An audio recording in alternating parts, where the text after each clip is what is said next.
আজকে আমরা যেন সুন্দর সুষ্ঠুভাবে শেষ করতে পারি এই প্রত্যাশা আমি আমার এই জনগণের কাছে রাখছি। সংগ্রামী সাথী ও বন্ধুগণ,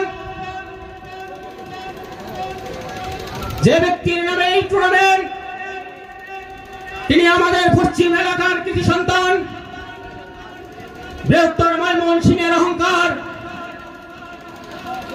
যার যোগ্যতা ইসলামপুরে এখন পর্যন্ত বিএনপিতে জন্ম হয়নি, হয়তোবা ভবিষ্যতে জন্ম হবে কিনা জানি না। তার এই টুর্নামেন্ট শান্তিপূর্ণভাবে আমরা শেষ করতে চাই। আর আমি আমার প্রাণপ্রিয় নেতাকে বলতে চাই, আমার সাবধানী ইউনিয়ন ব্যক্তি লোকজন আপনার কাছে কিছুই চাই না, আপনাকে শুধু ভালোবাসতে চাই। আপনি আমার ইউনিয়নের লোকজনকে ভালোবেসে নদী ভাঙ্গন প্রতিরোধের যে ব্যবস্থা করেছেন, ইতিমধ্যে কাজ শুরু করে দিয়েছেন। পরবর্তী কাজগুলো আপনি দ্রুততার সাথে সম্পূর্ণ করবেন এই প্রত্যাশা রাখছি। যে যোগ্য ব্যক্তি, তাকে যদি আমরা ব্যবহার করতে না পারি, তার দ্বারা যে কাজগুলো আছে আমাদের ইসলামপুরের উন্নয়নের কাজগুলো তার দ্বারাই সম্ভব। তাই তাকে যদি আমরা ব্যবহার করতে না পারি, আমরা সারা জীবন আমাদের পস্তাইতে হবে। ভবিষ্যৎ প্রজন্ম আমাদেরকে অভিশাপ দেবে, কারণ একজন যোগ্য ব্যক্তি পেয়েও আমরা তাকে দিয়ে কোনো কাজ করাতে পারি নাই। সংগ্রামী সাহায্য বন্ধুগণ, আমি আর বিশেষ কিছু বলতে চাই না।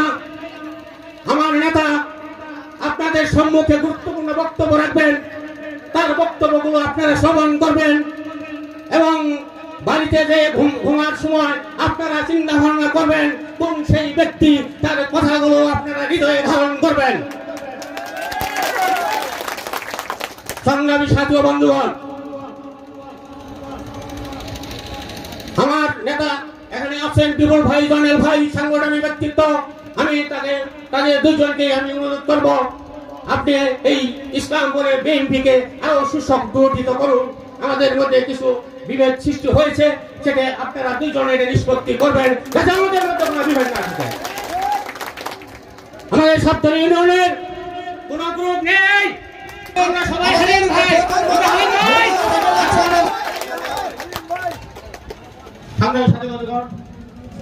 সবাইকে ধন্যবাদ জানাচ্ছি এবং যারা এই খেলার আয়োজন করেছেন সেই কমিটিকে আমি আন্তরিক ধন্যবাদ এবং অভিনন্দন জানিয়ে আমি আমার শুভেচ্ছা বক্তব্য শেষ করছি। আসসালামু আলাইকুম। বাংলাদেশ জিন্দাবাদ, শহীদ জিয়া অমর হোক, বেগম খালেদা জিয়া জিন্দাবাদ, তারেক জিয়া জিন্দাবাদ, হালিম ভাই জিন্দাবাদ।